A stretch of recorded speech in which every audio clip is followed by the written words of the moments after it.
Shalom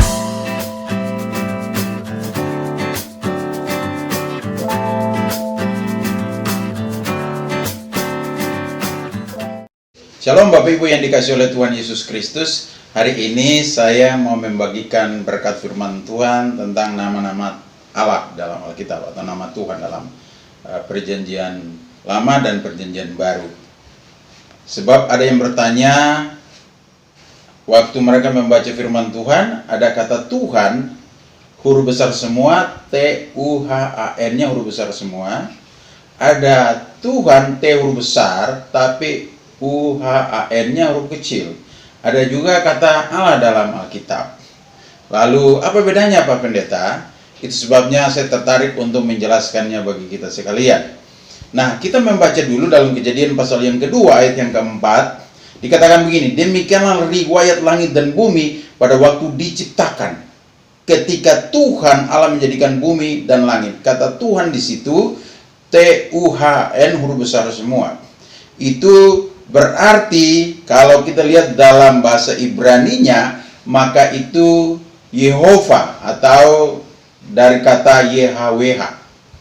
Nah, kata Yehova ini Bapak Ibu perlu tahu bahwa nama ini bukan manusia yang memberi nama itu kepada Tuhan, tapi Tuhan sendiri yang merendahkan dirinya dan memperkenalkan namanya kepada manusia, khususnya kepada Musa. Dan sebelum Musa bertemu dengan Tuhan, orang Israel sebelumnya menyebut nama Tuhan, yaitu nama Tuhan Abraham, Ishak, dan Yakub, atau nama Allah Abraham, Allah Ishak, dan Allah Yakub, atau Allah Israel. Seperti itu saudara-saudara. Dan nama ini berbicara tentang nama yang luar biasa, nama yang perkasa, nama yang ajaib.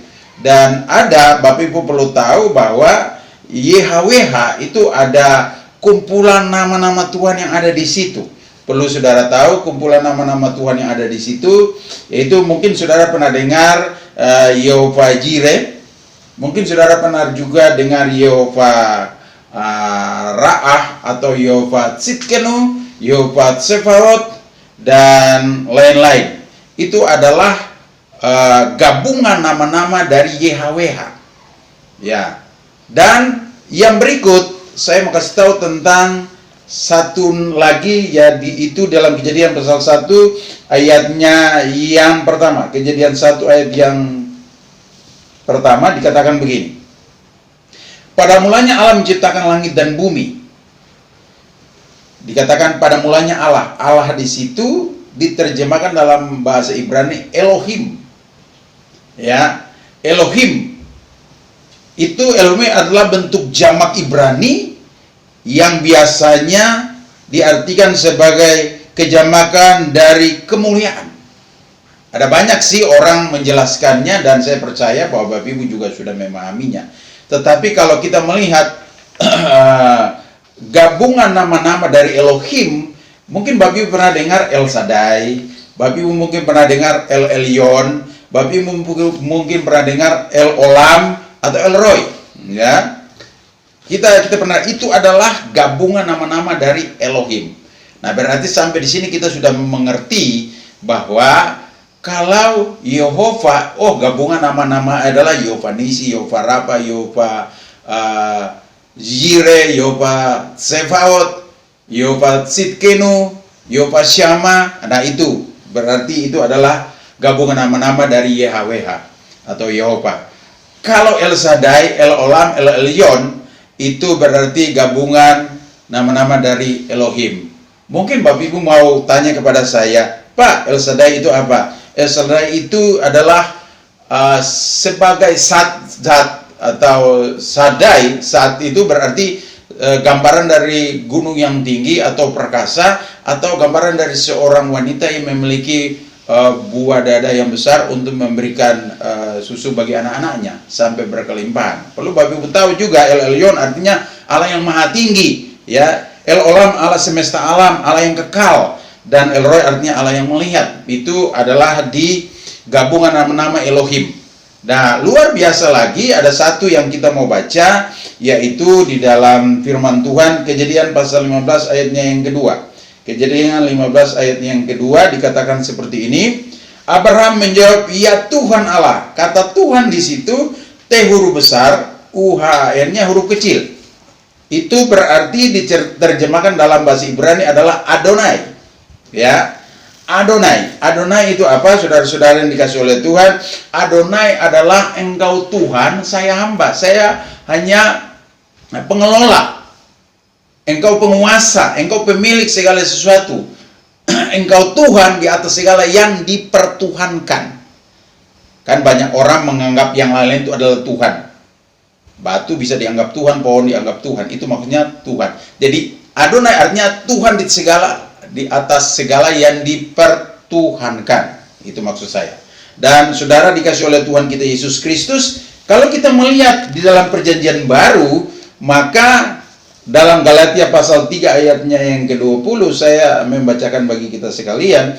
Galatia pasal yang ketiga ayatnya yang ke-20. Ya, Galatia pasal 3 ayat yang ke-20 dikatakan seperti ini. Galatia pasal yang ketiga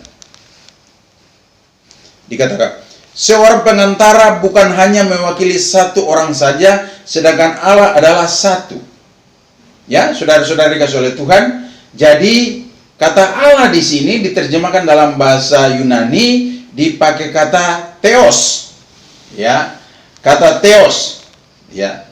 Nah, kalau diterjemahkan di dalam Septuaginta, ya, dalam Septuaginta setara dengan Elohim di dalam Perjanjian Lama atau Tanakh. Nah, itu berarti Tuhan itu sebetulnya kalau di dalam Perjanjian Lama dan Perjanjian Baru, sebenarnya kita bisa memahami itu sama saja. Kalau dalam satu bahasa, contoh dalam Septuaginta itu. Nah, saudara-saudara yang dikasih oleh Tuhan kita Yesus Kristus, lalu ada lagi satu nama yaitu Kurios. Mungkin sering saudara dengar. Kurios tercatat dalam Wahyu pasal 1 ayat yang ke-8. Saya bacakan bagi kita sekalian. Wahyu pasal yang pertama ayat yang ke-8 dikatakan seperti ini.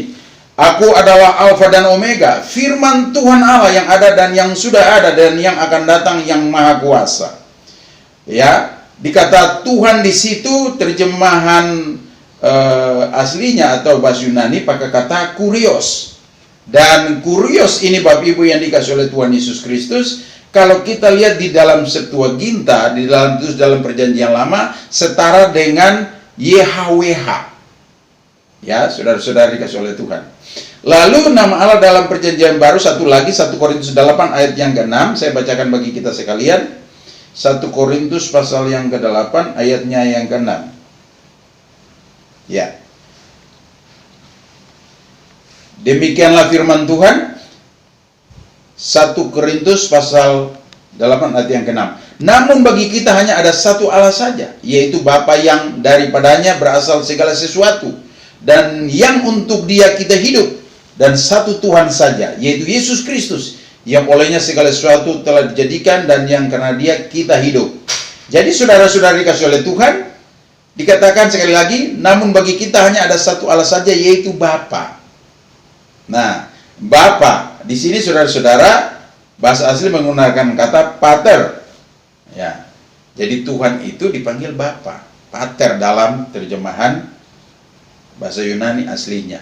Dalam LAI terjemahan baru kata Bapa yang dipakai.